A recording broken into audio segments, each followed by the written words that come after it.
नमस्कार,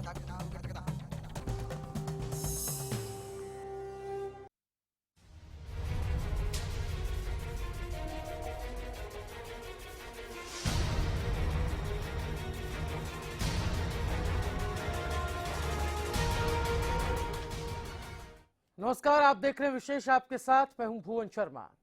व्यवस्था फेल, कैसे होंगे पास, ये बड़ा सवाल है, क्योंकि एक बार फिर 10वीं और 12वीं के बच्चों का इम्तिहान होने वाला है। लेकिन उससे पहले ही शिक्षा व्यवस्था, या यूं कहें कि शिक्षा विभाग फेल नजर आ रहा है। परीक्षा से पहले गुरु गायब, इम्तिहान से पहले शिक्षा व्यवस्था फेल। गुरुजी कब आओगे? कब पाठ पढ़ाओगे? एकलव्य बने अर्जुन कर रहे पुकार। परीक्षा के भंवर से कैसे उतरेंगे पार? बिना गुरु कैसे होगा बेड़ा पार?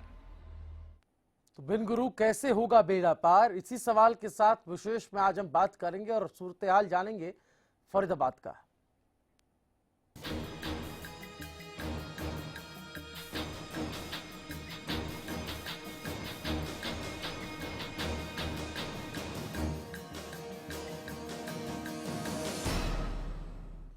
तो बात फरीदाबाद के बल्लभगढ़ की, जहां का एक राजकीय स्कूल, और ये व्यवस्था का ही तकाजा है कि आप देखिए बोर्ड के एग्जाम्स नजदीक है और ऐसे में इस स्कूल के 14 टीचर्स जो हैं उनको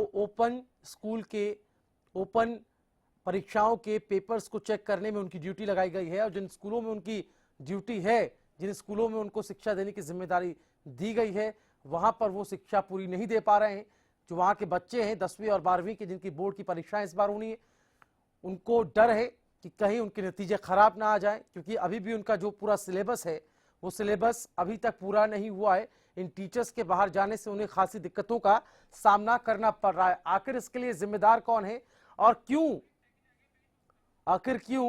हर बार टीचर्स की जिम्मेदारी गैर शैक्षणिक कार्यों में, या फिर उनकी जिम्मेदारी जो उनको पहले से तय दी गई है उसके इतर उनको काम दिया जाता है। तो इस साल का परिणाम कितना बेहतर था वो आंकड़े बखूबी बयान करते हैं। 10वीं क्लास में 61 स्कूलों का रिजल्ट शून्य, 100 स्कूलों में एक एक बच्चा पास, लेकिन बावजूद इसके शिक्षा विभाग कोई सबक लेने को तैयार नहीं है। पहले रिपोर्ट देखिए, पूरा मामला समझिए, फिर विस्तार से करेंगे चर्चा। साल 2015,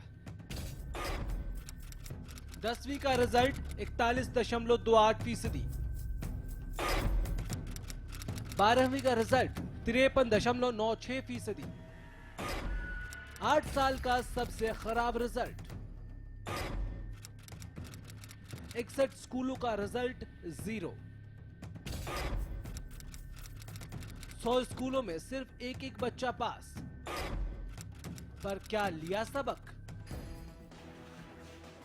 हमने जो आंकड़े आपके सामने पेश किए हैं, यह हरियाणा विद्यालय शिक्षा बोर्ड 2015 परीक्षा का परिणाम है, जो ये बताने के लिए काफी है कि कैसे हरियाणा की बदहाल शिक्षा व्यवस्था और भी खस्ताहाल होती जा रही है। लेकिन हैरानी की बात यह है कि शिक्षा विभाग आज भी सबक लेने को तैयार नहीं है। बल्लभगढ़ के राजकीय वरिष्ठ माध्यमिक में 10वीं और 12वीं के बच्चों के भविष्य से शिक्षा विभाग बेहद भद्दा मजाक कर रहा है। दरअसल बोर्ड की परीक्षा में अब बेहद कम वक्त बाकी रह गया, लेकिन शिक्षा विभाग ने स्कूल के करीब 10 से ज्यादा टीचर्स की ड्यूटी ओपन बोर्ड के पेपर जांच में लगा दी है। हैरानी की बात यह है कि जिस वक्त बच्चों को टीचर्स की सबसे ज्यादा जरूरत होती है, उस दौरान टीचर्स स्कूल नहीं आ रहे। अहम बात यह भी है कि बच्चों का कोर्स अभी तक पूरा नहीं हुआ और इस वजह से उनकी पढ़ाई को खासा नुकसान हो रहा है।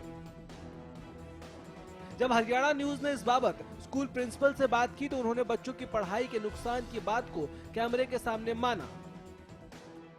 एडजस्टमेंट तो हमने आपस तौर पर यही किया है कि अपना पीरियड पढ़ा जाओ, एक एक दो पीरियड पढ़ा करके चले जाना, मार्किंग कर लेना, लेकिन वो सब स्थानीय समायोजन है।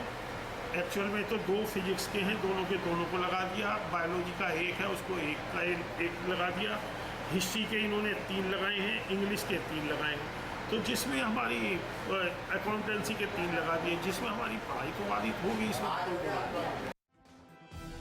साफ है, इस साल आए बुरे परिणाम का कोई खास परिणाम नजर नहीं आ रहा। हरियाणा में शिक्षकों की बेहद कमी है, ये बात जगजाहिर है और इसका खामियाजा हर स्तर पर छात्र भुगत रहे हैं। ऐसे में सवाल उठना लाजमी है कि जब सिस्टम ही फेलियर है तो करियर कैसे बनेगा। बल्लभगढ़ से राजेंद्र दहिया के साथ ब्यूरो रिपोर्ट, हरियाणा न्यूज।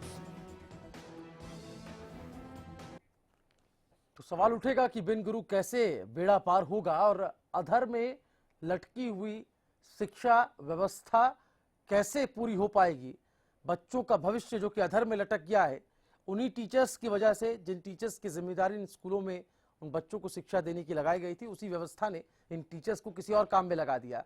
सवाल उठना लाजमी है कि आखिर इम्तिहान से पहले शिक्षा व्यवस्था फेल हो जाए तो बच्चों का भविष्य आखिर होगा क्या। हमारे साथ शिक्षाविद मदन लाल मलिक साहब इस वक्त स्टूडियो में। मदन लाल जी, स्वागत है आपका हरियाणा न्यूज में। Thank you sir. Madan Lal ji, पहली प्रतिक्रिया आपकी।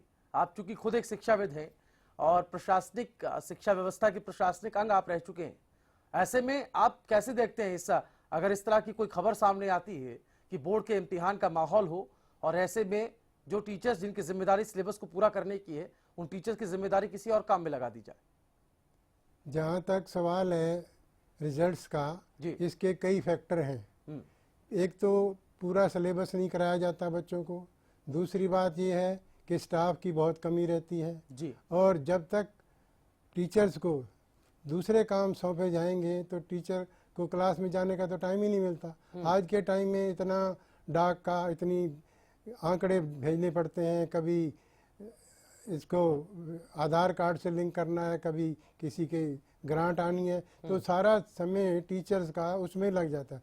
चाहिए ये था कि एक आधा कोई ऐसा एडमिनिस्ट्रेटिव ब्लॉक बना दिया जाए स्कूलों में जी। जो ये जो दूसरे काम है पढ़ाई के अलावा जो अन्य कार्य हैं वो कोई एडमिनिस्ट्रेटिव ब्लॉक चलाए और टीचर के जिम्मे और हेडमास्टर के जिम्मे तो सिर्फ शिक्षा का प्रोग्राम होना चाहिए ताकि वो अपना पीरियड प्रॉपरली लें, पूरा सिलेबस कराएं और बच्चों की तरफ इंडिविजुअल अटेंशन दें, ताकि उनका जब बच्चों से पर्सनल लिंक होगा तो वो उसकी कमियों को दूर करके और उस बच्चे को स्टैंडर्ड इम्प्रूव कर सकते हैं। दूसरी बात ये भी है कि जो हमारी पॉलिसी है पहली से लेकर 8वीं तक, नो रिटेंशन पॉलिसी, कि भाई किसी को फेल नहीं करना, ये भी एक बड़ी बाधा है रिजल्ट को बनाने में, क्योंकि 8वीं तक तो कोई एग्ज़ाम होता नहीं।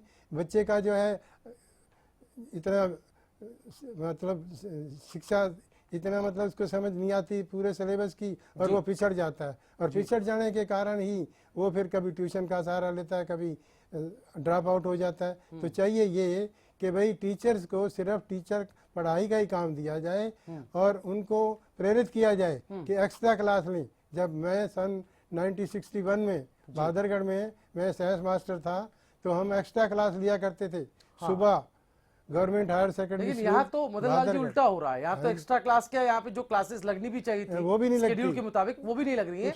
और ये हाल तब है मदन लाल जी जब हम अगर आंकड़ों में हम गौर करें तो 10वीं का नतीजा लास्ट टाइम फरीदाबाद का ही 10वीं के 3 स्कूल ऐसे हैं जहां 10वीं के नतीजे शून्य रहे हैं बोर्ड रिजल्ट में। एक ऐसे माहौल में, एक ऐसे परिवेश में जहां आपके हालात पहले से ही खराब हैं, पहले से ही कमजोर हैं, वहां आप उस व्यवस्था को और कमजोर करने का काम कर रहे हैं। प्रशासनिक शिक्षा विभाग का जो प्रशासनिक अंग है, चाहे वो निचले स्तर पर है चाहे ऊपरी अमला हो, आपको नहीं लगता है वो सब इस सब चीजों से अनजान रहता है क्या? उनको ये सब चीजें नजर नहीं आती हैं क्या? और जो यहाँ पर मसला है वो ओपन परीक्षाओं के पेपर्स को चेक करने का है। क्या ओपन की जो परीक्षाएं होती हैं, जो पत्राचार की परीक्षाएं होती हैं, उनकी पेपर चेकिंग के लिए क्या नियमित टीचर्स या फिर जो स्कूलों में कार्यरत टीचर्स हैं, क्या उन्हीं की ड्यूटी लगाई जाती है क्या? मैं आपसे ये भी जानना चाहता हूँ। नहीं, बिल्कुल नहीं लगाई जानी चाहिए। और ये तो सिर्फ जो बोर्ड की मार्किंग होती है उसमें गवर्नमेंट स्कूल के टीचरों की ड्यूटी लगती है, बकायदा रजिस्ट्रेशन होता है। हाँ। पेपर आते हैं, मार्किंग करके फिर वो अपने हेड एग्जामिनर को भेजते हैं। जहाँ तक ओपन स्कूल की मार्किंग है वो तो मेरे ख्याल में टीचर्स, गवर्नमेंट स्कूल के टीचरों को तो बिल्कुल नहीं लगाना चाहिए, क्योंकि गवर्नमेंट स्कूल टीचर्स के पास और फालतू काम बहुत ज्यादा दिए जाते हैं, इसलिए उनका अपना सिलेबस पूरा नहीं होता और क्लासें कंट्रोल नहीं होती। जब सिलेबस ही पूरा नहीं होगा तो बच्चे की परफॉर्मेंस क्या आएगी और रिजल्ट क्या आएगा? जो ओपन की जो व्यवस्था है, ओपन स्कूलिंग की जो व्यवस्था है मदन लाल जी, उसके लिए पेपर चेकिंग करने के लिए कौन से टीचर्स नियुक्त किए जाते हैं? क्या उनकी अपनी एक अलग व्यवस्था होती है? अगर होती है तो फिर यहाँ से क्यों टीचर्स लिए जाते हैं? देखिए, जहाँ तक व्यवस्था का सवाल है, ये तो फिर जो ओपन यूनिवर्सिटीज़ हैं उनको कुछ बंदे डिप्यूट करने चाहिए, रजिस्ट्रेशन करनी चाहिए, और जितने भी रिटायर्ड बंदे हैं, टीचर्स हैं, हेडमास्टर्स हैं, जिनको अपने सिलेबस का पता है, उनको उनकी ड्यूटी लगाई जाए, ताकि जो सरकारी स्कूलों के टीचर हैं उनको डिस्टर्ब ना किया जाए, तभी रिज़ल्ट ठीक होंगे। रिज़ल्ट तो क्यों नहीं ठीक होते? क्योंकि टीचर को पूरा टाइम पढ़ाने का नहीं मिलता भी है तो फालतू के काम, कभी डाक का, कभी इधर का उधर का, टीचर अपना कार्य पूरा कर ही नहीं पाता, और इसीलिए सिलेबस पूरा नहीं होता। सिलेबस पूरा ना होने के कारण जो है फिर बच्चे पिछड़ जाते हैं और रिजल्ट ठीक नहीं आता। हमने खुद सुना था रिपोर्ट में, मदन लाल जी, वो उस स्कूल के प्रिंसिपल जो प्रधानाचार्य हैं वहाँ के हैं, उनकी बाइट हमने खुद सुनी, उनके बयान हमने खुद सुना। वो खुद ये कह रहे थे कि टीचर्स की कमी है, उनकी मजबूरी उनके बयान से साफ झलक रही थी। लेकिन आपको क्या लगता है, कौन इसका विरोध करे? कैसे चीजें ठीक हों? अगर प्रिंसिपल ही मजबूरी और मजबूर नजर आए तो फिर हालात कैसे ठीक हो पाएंगे? देखिए, जहाँ तक प्रिंसिपल का सवाल है, उसके भी हाथ बंधे हुए हैं, कुछ लिमिट्स हैं। ये तो सरकार को चाहिए कि भाई कोई ऐसा प्रबंध करे कि बाहर वाले टीचर्स हैं, जो बेचारे प्राइवेट स्कूलों में टीचर्स हैं, उनको अगर रिम्यूनरेशन दिया जाए मार्किंग का, तो टीचर, ये जो सरकारी स्कूल के टीचर है, ये बच सकते हैं। तो ये तो करने के ऊपर है, अगर आप चाहें तो कोई चीज़ ऐसी है जो नहीं हो सकती। चलिए, हमारे साथ खुद ही उस स्कूल के एक प्रिंसिपल जिनका जिक्र अभी हम कर रहे हैं, वो उस वक्त फोन लाइन पे हैं। सुनील गुप्ता हमारे साथ हैं, जो उस स्कूल के प्रिंसिपल, जिस स्कूल की चर्चा हम कर रहे हैं। सुनील जी, आवाज आ रही है आपको मेरी? सुनील गुप्ता जी, सुन पा रहे हैं आप? सुनील जी, आवाज मिल रही है आपको? चलिए, लगता है कुछ तकनीकी दिक्कत है। हम एक बार फिर से उनको फोन लाइन पे लेंगे और फिर से हम बात करने की कोशिश करेंगे कि आखिर वो अपनी मजबूरी अगर बता रहे हैं तो उसके पीछे का कारण क्या है। क्या उनको ऊपरी अधिकारियों से, प्रशासनिक अधिकारियों से उदासीनता हाथ लगी, नाराजगी आखिर किससे वो जाहिर करना चाहते हैं? तो इस चर्चा पर हम वापस लौटेंगे और हर पहलू से इस पर चर्चा होगी। सरकार के लोग, सरकार के मंत्री और बीजेपी के लोग इस पर क्या प्रतिक्रिया देना चाहते हैं? क्योंकि एक वायदा शिक्षा को लेकर भी किया गया था, जब चुनाव हुए थे, कहा यह गया था कि आमूलचूल परिवर्तन लाया जाएगा, शिक्षा व्यवस्था के ढांचे को बदला जाएगा, उस व्यवस्था को तोड़ा जाएगा जिससे शिक्षा व्यवस्था कमजोर होती है। लेकिन वो तरीका, वो व्यवस्था अब तक बरकरार है। आखिर टीचर्स जो है बोर्ड के एग्जाम्स में, स्कूल में बच्चों का सिलेबस पूरा नहीं करा रहे हैं, बल्कि इन टीचर्स की ड्यूटी लगा दी गई है ओपन के एग्जाम्स के, पत्राचार के, परीक्षाओं के रिजल्ट्स, उनके पेपर्स को जांचने के लिए। छोटा सा ब्रेक हम ले रहे हैं, ब्रेक के उस पार भी चर्चा जारी रहेगी।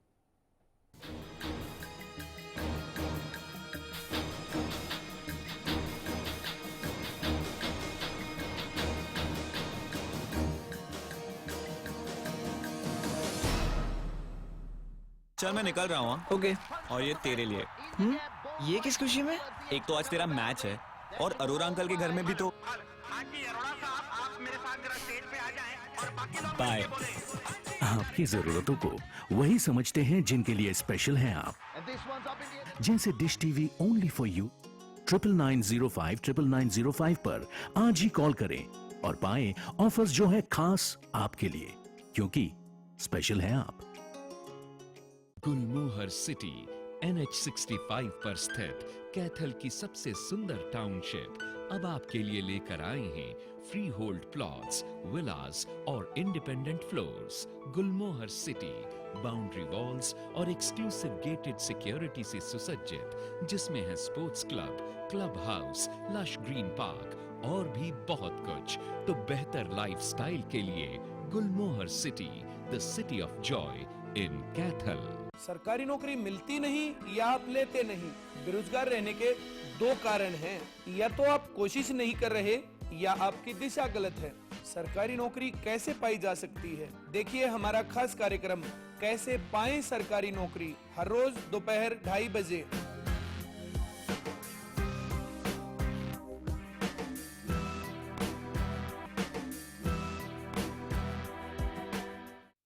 हरियाणा फ्रेश शुद्ध घी का नाम बड़ा, शुद्धता की कसौटी पर खरा, घर के घी जैसा स्वाद मन भाए, जो भी खाए तंदुरुस्ती पाए। हरियाणा फ्रेश एग मार्क शुद्ध घी, स्वाद घर के घी जैसा। हरियाणा फ्रेश शुद्ध घी। क्या हुआ है तुम्हें? जड़ों पर जमी फफूंदी की वजह से हमारी पोषण सोखने की क्षमता कम हो रही है। लेकिन इसका उपाय क्या है? इसका उपाय है साफिलाइजर। इसे फसल में डालने से जड़ों पर जमी फफूंदी की परत हट जाती है और फसल की पैदावार बढ़ती है। साफिलाइजर।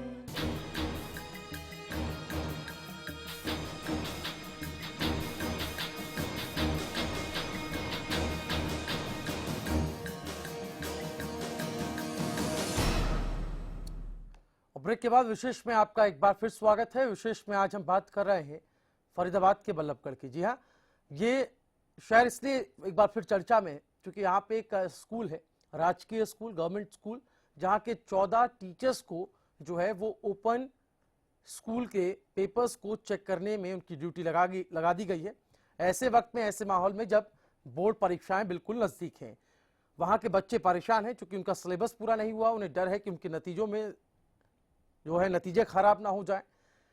परीक्षा पास लेकिन गुरु गायब, इस नजरिए से हम इस बहस को आगे बढ़ा रहे हैं। मदन लाल मलिक साहब हमारे साथ शिक्षाविद इस वक्त स्टूडियो में मौजूद हैं। मदन लाल मलिक जी, हम प्रिंसिपल से भी बात करने की कोशिश करेंगे, लेकिन एक अहम सवाल ये है कि एक व्यवस्था जो शिक्षा को लेकर बनी हुई, एक शिक्षा व्यवस्था हमारे यहाँ है, एक शिक्षा विभाग हमारे यहाँ स्थापित है जो सारे क्रियाकलाप शिक्षा से रिलेटेड उसको अंजाम देता है। ये जो प्रोसेस है टीचर्स की गैर शैक्षणिक कार्यों में उनकी ड्यूटी लगाने की, या फिर वो काम देना जो उनकी जिम्मेदारी में नहीं आता है, जो उनके कार्य क्षेत्र से बाहर है, ये जिम्मेदारी कौन लेता है? ये कौन तय करता है कि कौन सा टीचर कौन सा काम करेगा? जहाँ तक ड्यूटी लगाने का सवाल है जी, कि जब इलेक्शन की ड्यूटी लगती है हाँ, तो स्टाफ स्टेटमेंट डीसी के पास होती है और वो लोग वहाँ से बैठे बैठे ही टीचर्स की ड्यूटी लगा देते हैं। किसी को प्रिजाइडिंग अफसर, किसी को पोलिंग ऑफिसर और किसी को रिटर्निंग अफसर। तो ये सारा काम ऊपर से होता है। टीचर्स स्कूल से लिस्टें चली जाती हैं और उन लिस्टों के आधार पर सबकी ड्यूटी लग जाती है और किसी की ड्यूटी काटी नहीं जाती। ठीक है। उसमें सुनील कुमार साहब हमारे साथ एक बार फिर, वहाँ के प्रिंसिपल फोन लाइन पे हैं। सुनील जी, मेरी आवाज सुन पा रहे हैं आप? हाँ, आवाज कम आ रही है, पता नहीं बाबा कट। जी सुनील जी, मेरा सवाल आपसे ये है कि आपके स्कूल का ये हाल है, 14 टीचर्स जो हैं वो स्कूल से गायब हैं, यानी कि उनकी ड्यूटी किसी और काम में लगा दी गई है। क्या कहेंगे आप? ये हरियाणा स्कूल एजुकेशन बोर्ड की मार्किंग है जी, कल से हो रही है। तो उसमें 14 लेक्चरर लगा दिए उन्होंने जी। फिजिक्स की 2 पोस्टर दोनों के दोनों को लगा दिया। हाँ, ठीक है। बायोलॉजी का एक है केवल अकेला, उसको लगा दिया जी। 3 इंग्लिश के लगा दिए, 3 हिस्ट्री के लगा दिए। तो स्कूल में से 14 व्यक्ति चले जाना जी मेरे लिए एक तरह से सेटबैक है स्कूल के लिए। नहीं, इसका विरोध हुआ क्या सुनील जी आपकी तरफ से? हाँ हाँ, विरोध मेरे पास ये हुआ, जैसे ही मुझे उनकी अपॉइंटमेंट लेटर मिली थ्रू ईमेल, जी, मैंने तुरंत ही Haryana school education board Bhiwani, DO Faridabad और DSC Chandigarh education secretary education, हमारे जो डिप्टी डायरेक्टर है, उनको तुरंत मैंने ईमेल के माध्यम से मैसेज कन्वे कर दिया। क्या रेस्पॉन्ड आया उधर से सुनील जी? रेस्पॉन्स कोई नहीं है अब तक। अभी तक कोई जवाब नहीं आया। मुझे रिलीव करने पड़े वो सारे। बस यही है, आपस में एडजस्टमेंट करते हुए हमने यही कहा कि भैया पहले स्कूल आ जाओ, 2-2 पीरियड पढ़ा लो, फिर चले जाना मार्किंग के लिए जी। क्योंकि पहले भी हमारे, आप देखो, पहले इलेक्शन में ड्यूटी लगी थी, सारे लेक्चरर लगा दिए थे। इलेक्शन के बाद एग्जाम ड्यूटी आई, चलिए एग्जाम में सुनील सारे जी, चले गए। सुनील जी, रामफल साहब हमारे साथ जो यहाँ के बीईओ हैं वो इस वक्त फोन लाइन पे जुड़ गए हैं। रामफल जी, मेरी आवाज मिल रही है आपको? हाँ, सुन रही है। ये जो बल्लभगढ़ का गवर्नमेंट स्कूल है जहाँ के 14 टीचर्स की ड्यूटी ओपन एग्जामिनेशन सेंटर में लगाई गई है, ओपन के पेपर को चेक करने में लगाई गई है, ऐसे वक्त में जब बोर्ड के एग्जाम्स नजदीक हैं, क्या कहेंगे आप? प्रिंसिपल साहब खुद हमारे साथ फोन लाइन पे हैं। कोई बात नहीं, तो ड्यूटी तो करनी ही पड़ती है, और कौन मार्क करेगा? हमारा डिपार्टमेंट नहीं करे।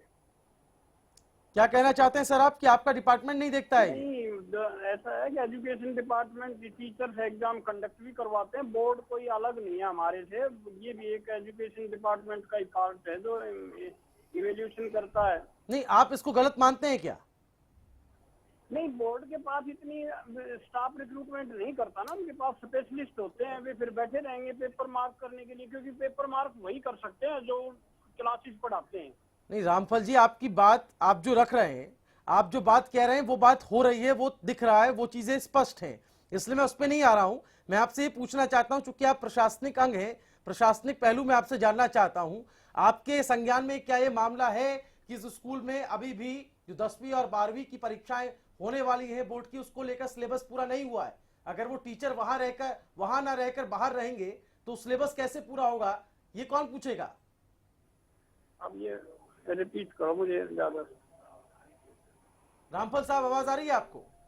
हाँ, कम आ रही है, थोड़ी आ रही है। रामफल जी, मैं ये सवाल कर रहा हूं कि जिस स्कूल की हम बात कर रहे हैं, वहां के 10वीं और 12वीं के जो बच्चे हैं, उनका सिलेबस अब तक पूरा नहीं हुआ है। अगर ये 14 टीचर जो कि मुख्य विषय को पढ़ाते हैं, जिसमें फिजिक्स भी शामिल है, जिसमें बायोलॉजी भी शामिल है, अगर वो टीचर बाहर रहेंगे तो ये ज्ञान बच्चों तक कैसे पहुंचेगा, वो सिलेबस कैसे पूरा होगा? क्या ये चिंता आपको है?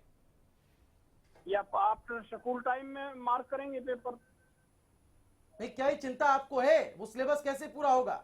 आपके ही फरीदाबाद का हाल पिछले वक्त में, लास्ट टाइम में आपके फरीदाबाद का ये हाल रहा कि यहाँ पे 10वीं के बोर्ड के नतीजे 3 स्कूलों में शून्य रहे। सिलेबस वही रह सकता है जहाँ उस सब्जेक्ट के टीचर नहीं अपॉइंट है। रामफल जी, वे आपने घंटी एडजस्ट करके जब भी मार्क करते हैं, ये मार्किंग का फुल टाइम नहीं है ड्यूटी उनकी। नहीं, फुल टाइम नहीं है, लेकिन उनका वक्त तो उसमें जाया हो रहा है ना। जो वक्त बच्चों के सिलेबस को पूरा करने में लग सकता था, वो वक्त तो उसमें जाया हो रहा है। सेमेस्टर के अकॉर्डिंग उनका सिलेबस पूरा हुआ है।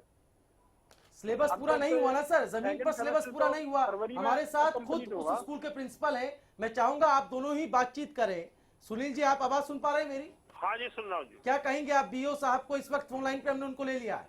मैं ये कहना चाहता हूँ केवल कि मेरे यहाँ 2 फिजिक्स के लेक्चर लगा दिए आपने, एक मेरे यहाँ से लगा दे, एक कहीं और से लगा देते। उन्होंने 2-3 स्कूलों को पकड़ा आसपास। मेरा स्कूल बिल्कुल मार्किंग सेंटर के नियर है, इसलिए मेरे यहाँ के दोनों लेक्चर लगा दिए। आपके कॉमर्स के 4 है, 3 लगा दिए वहां से। इस तरह से यदि बांट के लगाते सब यहाँ से एक एक उठा ले तो कोई दिक्कत नहीं थी। अब मेरे यहाँ से बिल्कुल फैकल्टी को बंद कर देना, वो तो जायज नहीं। रामफल साहब, वो प्रिंसिपल की ड्यूटी है, अगर तो इस तरह मैंने डायरेक्शन दे रखी है, जहाँ 50% से ज्यादा स्टाफ की ड्यूटी लगाई हुई है, वो ना रिलीव करे। अगर जो 2 टीचर्स की ड्यूटी, 2 ही टीचर हैं, तो उन्होंने दूसरा टीचर नहीं रिलीव करना चाहिए, एक टीचर रिलीव करना चाहिए, मेरे से अप्रूवल ले लेते हुए। ठीक है, ठीक है। सुनील जी, ठीक है सर। सुनील जी, क्या समाधान हो सकता है ये बताएं? हाँ, हो सकता है। मैं कल जाते ही कर देता हूँ। आप कल जाकर करेंगे ना? हाँ जी, हाँ, धन्यवाद। टीचर्स रिलीव हो सकते हैं। चलिए, बहुत शुक्रिया सुनील जी आपका, रामफल जी आपका हमारे साथ जुड़ने के लिए। ये जो कम्युनिकेशन गैप है, आखिर ये क्यों हो जाता है? हरियाणा न्यूज ने इस मुद्दे को उठाया और हम इसको एक कामयाबी कह सकते हैं कि वहां के जो बच्चे लगातार परेशान हो रहे थे, शिक्षकों के अभाव के चलते, जो शिक्षक, उनकी जिम्मेदारी इन बच्चों के सिलेबस को पूरा कराने की थी, शिक्षा विभाग ने उन टीचर्स को किसी और काम में लगा दिया। लेकिन अब हरियाणा न्यूज के विशेष कार्यक्रम के इस मंच में एक बात जो सही हम कह सकते हैं कि समाधान की दिशा में आगे बढ़ी है, वो ये कि अब ये मामला जल्द ही सुलझ सकता है। मदन लाल जी, आखिरी कमेंट क्या कहेंगे आप? देखिए जी, जहाँ तक ड्यूटी का सवाल है, प्रिंसिपल साहब ने ठीक कहा कि अगर 1-2 टीचर्स की ड्यूटी लगाई जाए तो क्लासें भी सफर नहीं करेंगी। अगर एक ही स्कूल से आप इतने आदमी लगा दोगे तो नेचुरल है, जब स्कूल ही खाली हो गया तो फिर कैसे, कहाँ तक पढ़ाई होगी? जहाँ तक सिंसियरिटी का सवाल है, भाई या तो टीचर इतने सिंसियर हो कि 2 घंटे, जैसे प्रिंसिपल साहब ने कहा कि भाई 2 पीरियड लेके अपने उसके बाद चले जाए मार्किंग करें, लेकिन ऐसा होता नहीं। इसलिए अगर प्रिंसिपल साहब सख्ती से कहें उनको, भाई नहीं, 2 पीरियड तो पढ़ा के जाना होगा, तब जाके वो मार्किंग करें। और फिर स्कूलों के 1-2 स्कूलों से बदले ले लें, ताकि सारा अगर एक स्कूल खाली कर दिया तो वो तो सफर करेगा ही करेगा। It is but natural. बिल्कुल, बहुत शुक्रिया आपका मदन लाल जी हमारे साथ इस पूरी डिबेट में शामिल होने के लिए। तो हम कह सकते हैं कि हम लगातार जमीन से जुड़े मुद्दों को लेकर, चाहे वो शिक्षा से जुड़े हों, चाहे वो सामाजिक पहलू से जुड़े हों, हर एक मुद्दे को लेकर हम उसको उठाते हैं प्रमुखता के साथ।